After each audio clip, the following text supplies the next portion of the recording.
The method of least squares is a standard approach in regression analysis to the approximate solution of overdetermined systems, that is, sets of equations in which there are more equations than unknowns.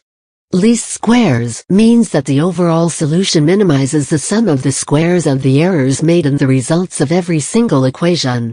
The most important application is in data fitting. The best fit in the least squares sense minimizes the sum of squared residuals, a residual being the difference between an observed value and the fitted value provided by a model. When the problem has substantial uncertainties in the independent variable, the x variable, then simple regression and least squares methods have problems. In such cases, the methodology required for fitting errors in variables models may be considered instead of that for least squares.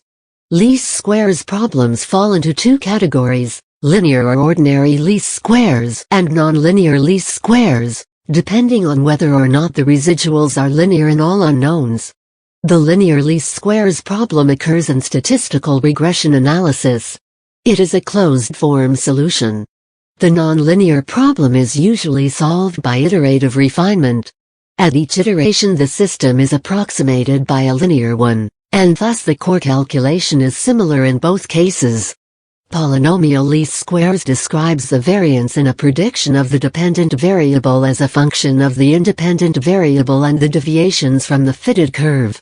When the observations come from an exponential family and mild conditions are satisfied, least squares estimates and maximum likelihood estimates are identical. The method of least squares can also be derived as a method of moments estimator. The following discussion is mostly presented in terms of linear functions, but the use of least squares is valid and practical for more general families of functions. Also, by iteratively applying local quadratic approximation to the likelihood through the Fisher information, the least squares method may be used to fit a generalized linear model. For the topic of approximating a function by a sum of others using an objective function based on squared distances, see least squares function approximation. The least squares method is usually credited to Carl Friedrich Gauss, 1795. But it was first published by Adrien Marie Legendre,